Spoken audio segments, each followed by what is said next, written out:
Halo semuanya, balik lagi sama gue, Luis di Kinetic ID. Jadi, ya ini sempat gue share kemarin di MKG bahwa gue sudah memegang Noir N1 V2. Jadi Noir N1 V2 ini atau ya gue nggak tahu pembacaannya entah Noir, entah Noir, intinya ya merek ini lah ya, merek ini. Jadi si Noir N1 V2 ini adalah versi kedua atau versi revisi dari Noir N1 versi yang pertama. Kebetulan gue masih punya, jadi nanti akan sedikit gue bandingkan atau gue kasih tau kira-kira perbedaannya itu dari segi apa aja. Oke, jadi langsung aja gue unboxing keyboardnya Noir N1 V2. Bedanya apa? Kebetulan gue kemarin mintanya versi warna yang sama kayak yang versi pertama yang gue pegang, versi abu-abu hijau gitu. Sama ya. Ini gue kemarin mintanya sama yang abu-abu hijau. Dapat stiker kelihatan. Nah, mantap. Ada manual book, user manual, terus habis itu ada kabel beserta dongle, terus ada spare keycap untuk Mac. Ini spare 3, terus ada spare switch juga beserta switch puller. Ini kebetulan gue punya Gateron Yellow, terus ada keycap puller. Ini udah semua. Oke, ini manual sama stikernya gue simpen dulu deh. Sisain yang penting-penting saja. Taruh di bawah. Matiin dong. Nah, oke, jadi ini ya Noir N1 V2 atau versi yang kedua. Jadi perbedaannya secara fisik itu nggak ada karena layoutnya masih sama-sama 65%. Ini gue deretinnya dua nih. Kayak atas bawah kali ya. Nih. Ini N1 V2 yang atas, ini N1 V1 ini yang di bawah. Jadi secara fisik nggak ada bedanya karena layoutnya juga sebenarnya sama persis. Tapi perbedaan yang paling pertama yang paling mencolok itu adalah dari logonya. Jadi ini logo Noir N1 itu kan yang versi pertama itu logonya ada di bawah nih sebelah kiri, sementara yang di V2 itu nggak ada. Nih. Tapi logonya ada di bagian atas dari keyboardnya. Nih ya, kayak gini. Jadi lebih apa ya? Lebih tersembunyi lah bisa dibilang kalau dibandingkan sama si Noir N1 versi yang pertama. Terus habis itu, perbedaan lainnya itu adalah ada beberapa sub-legend yang akhirnya di-print di keyboardnya. Contohnya kayak print screen. Ini print screen sebelumnya nggak ada di Noir N1 versi yang pertama, tapi di versi Noir N1 V2 ini udah ada. Ini udah ada print screen, terus ada volume up, volume down juga udah ada. Terus habis itu backspace-nya juga beda ya. Ini lambangnya cuma kayak arrow ke belakang dan ini sementara di sini dia tulisan backspace. Sebenarnya perbedaan dari segi keycap-nya itu sangat minor banget, cuma nambah sub legend doang. Terus selain itu perbedaannya lagi adalah dia yang sekarang si Noir N1 V2 ini udah menggunakan universal hot swap socket. Sementara kalau yang di N1 V1 ini kan dia nggak hot swap ya kan. Cuman yang di N1 V2 dia udah hot swap universal. 5 pin juga.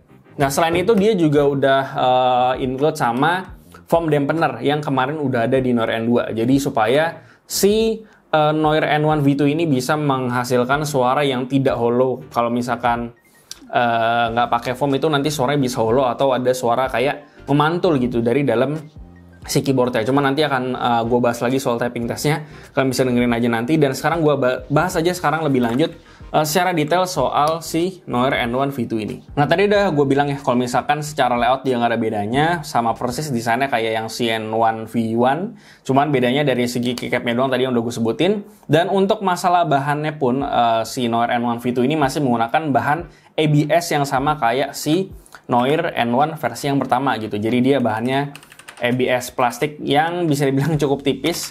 Cuman ya kalau misalnya kalian menyukai RGB, ini RGB-nya bakalan lebih terang kalau dibandingkan sama keycap PBT yang biasanya itu lebih tebel. Dan kalau misalkan di Noir N2 itu dia PBT-nya PBT double shot yang tidak tembus LED. Jadi memang si N1 V2 ini masih memfokuskan pada RGB-RGB-an gitu. Karena ya gue menyadari bahwa orang-orang di luar sana masih banyak yang membutuhkan RGB, jadi si N1 V2 tidak menggunakan PBT double shot supaya ya si RGB-nya tetap bisa kelihatan dengan indah gitu buat kalian. Cuma ini balik lagi ke preferensi masing-masing. Dan berhubung dia bahannya ABS, jadi kalau misalnya dipakai lama, terus tangan kalian suka berminyak gitu, keringetan, lama-lama si keycapnya ini bisa jadi shine atau lama-lama bisa mengkilap. Dan mengkilapnya bisa dibilang lebih cepat juga dibandingkan keycap PBT kayak double shot ataupun PBT dice-up yang biasanya suka kalian temuin atau yang pernah gue pakai juga di video gue yang lalu. Dan ini gue kasih lihat aja kurang lebih dia nyalanya kayak gimana.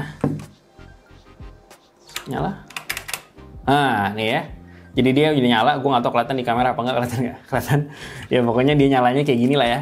Karena ini lampunya terang, jadi kayaknya di kamera kurang begitu jelas gitu kelihatan warna dari RGB-nya kayak gimana. Cuman ya kurang lebih seperti ini. Nyalanya cukup oke, apalagi kalau misalkan yang warna putih, harusnya dia ada yang warna putih juga sih.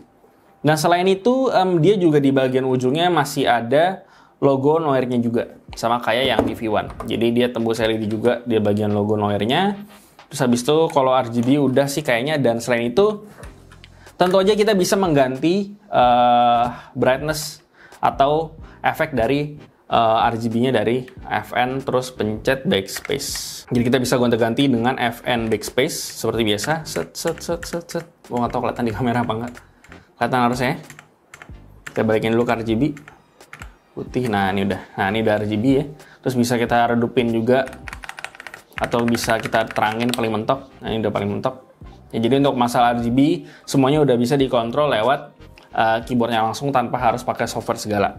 Jadi kurang lebih seperti itu untuk urusan RGB. Sekarang lanjut untuk konektivitas. Dia masih sama kayak N1 V1. Jadi dia bisa menggunakan koneksi Bluetooth 5.1 dan juga koneksi wireless 2,4 GHz yang menggunakan dongle. Nih bentar gua keluarin dongle-nya. Nah ini untuk dongle-nya ya guys. Dongle-nya seperti biasa menggunakan dongle USB-A untuk mengkoneksikan keyboard ini ke PC. Dan kalau misalnya kalian mau konekin si keyboard ini ke smartphone atau laptop, atau kalian pengen menggunakan banyak device, kalian bisa menggunakan koneksi Bluetooth-nya. Karena koneksi Bluetooth-nya itu bisa connect sampai maksimal 1, 2, 3, 4, 5. 1, 2, 3, 4, 5. Bisa connect sampai total 5 Bluetooth device. Jadi untuk masalah konektivitas ini udah oke. Jadi kalau misalkan dongle-nya hilang atau apa, kalian bisa menggunakan koneksi Bluetooth. Cuman kalau misalkan dongle-nya hilang, kan nggak perlu khawatir karena Noir harusnya juga menyediakan si USB dongle-nya ini. Jadi kalian nggak perlu khawatir lagi soal dongle-nya bakal hilang atau enggak. Dan sampai sekarang pun masih belum ada tempat buat naruh si dongle-nya ini. Untuk masalah build quality juga masih sama ya.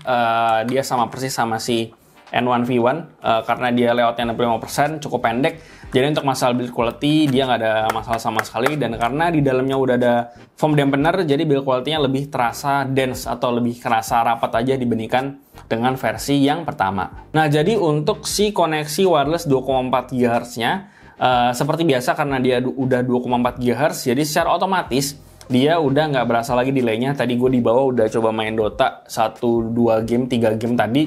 Dan so far gue main Dota nggak ada masalah sama sekali, karena Dota itu adalah salah satu game yang cukup penting masalah koneksi-koneksian. Karena kalau misalkan pakai Bluetooth, gue udah coba entah di Keychron, di VX4, di Daxam 71, semuanya itu masih berasa delay kalau misalkan pakai Bluetooth. Cuman kalau misalkan pakai dongle 2,4 GHz kayak si Noir N1 V2 ataupun yang V1 itu udah nggak gue temuin lagi masalah delay, karena dia koneksinya udah menggunakan wireless 2,4 GHz. Jadi untuk masalah koneksi wireless kalian nggak perlu khawatir lagi karena dia udah delaynya sangat-sangat minim banget dan udah berasa kayak kabel. Dan untuk urusan baterai, karena dia ini wireless, dia itu menggunakan baterai yang kapasitasnya 1450 mAh yang menurut Noir dia bisa tahan kurang lebih sekitar 73 jam tanpa RGB.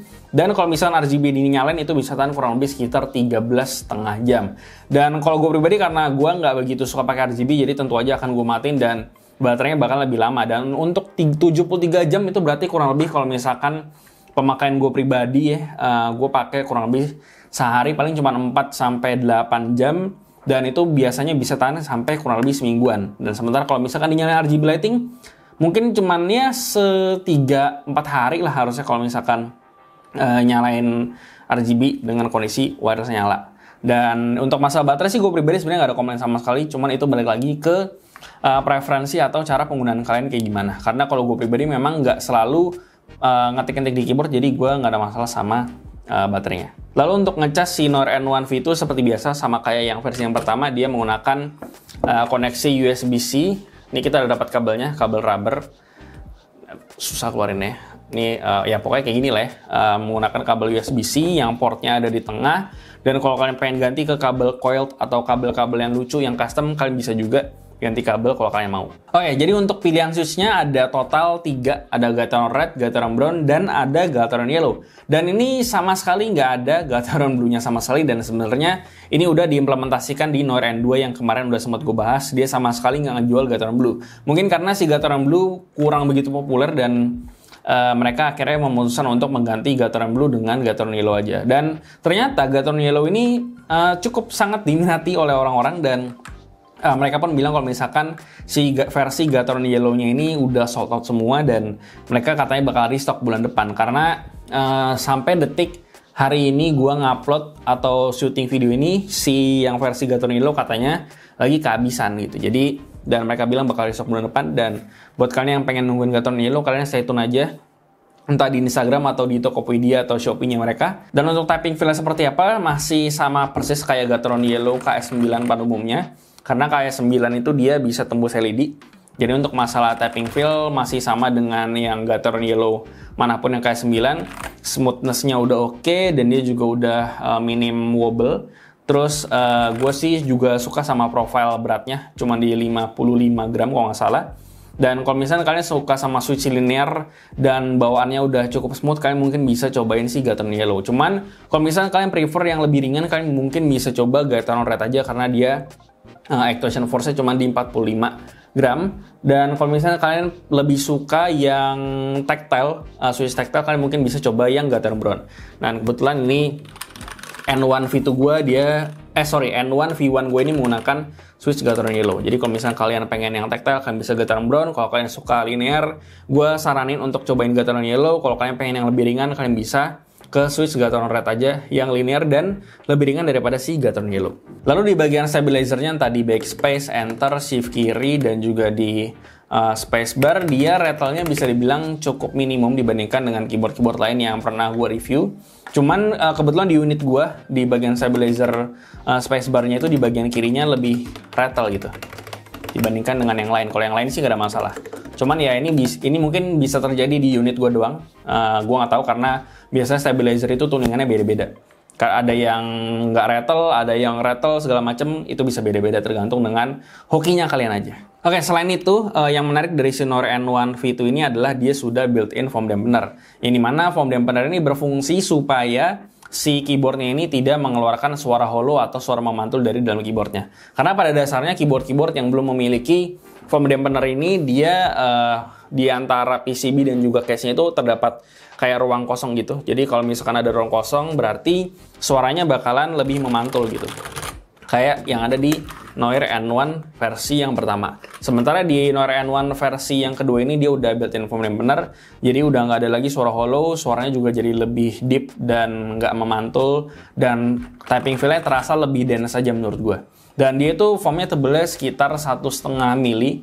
Dan ya so far karena udah ada sound dampener ini jadinya keyboard ini punya tapping feel yang lebih lebih padat aja dibandingkan dengan keyboard-keyboard lain yang belum ada si foam dampener ini. Dan langsung aja kalian dengerin typing testnya seperti apa dan perbandingannya sama yang versi pertama seperti apa.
Oke, jadi si Noir N1 V2 ini dia udah universal hot swap socket, karena yang di versi Noir N1 versi yang pertama itu dia belum hot swap gitu, jadi dia masih solder.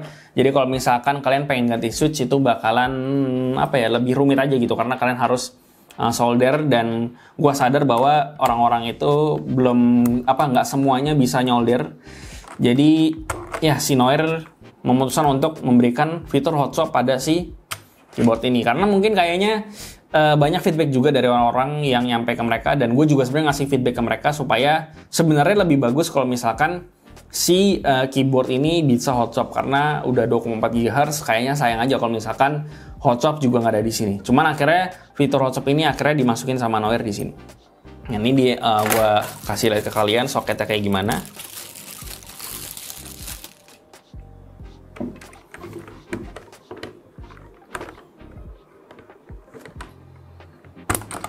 Dan kurang lebih kayak gini bentuk hot swap socket dari si Noir N1 V2 ini.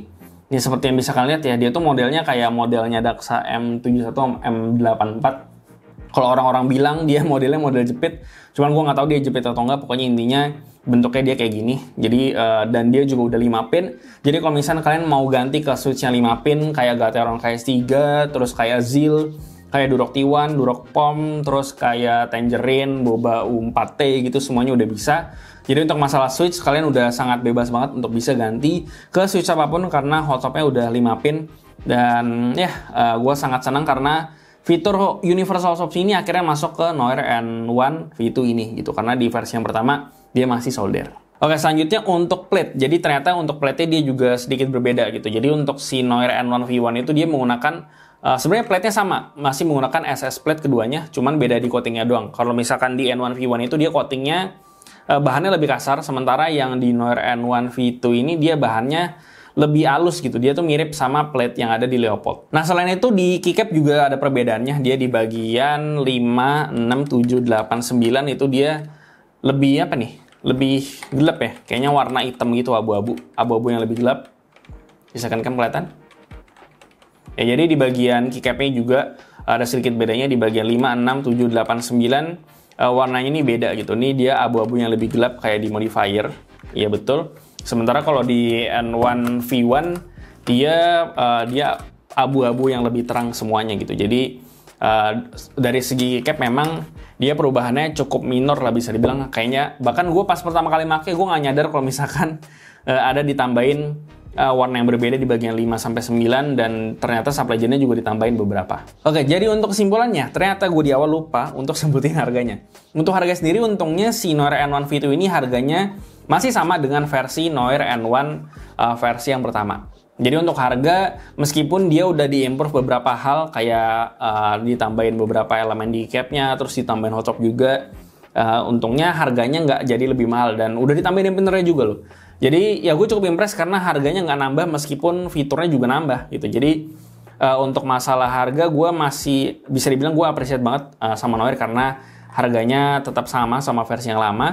Dan selain itu untuk harga 1,1 juta sih gue pribadi nggak bisa komplain apa-apa, karena secara fundamental semua fitur udah ada. Wireless 2,4 GHz, Bluetooth juga, Bluetooth 5.1 yang bisa connect ke 5 device, terus 2,4 GHz juga yang udah nggak delay. Kayaknya itu adalah fitur yang menurut gue sekarang cukup dicari di keyboard mechanical zaman sekarang. Orang-orang kayak suka banget nyari keyboard 2,4 GHz dan Bluetooth juga. Dan udah hot swap juga, jadi kita bisa ganti ke switch apapun yang kita mau karena dia udah 5 pin.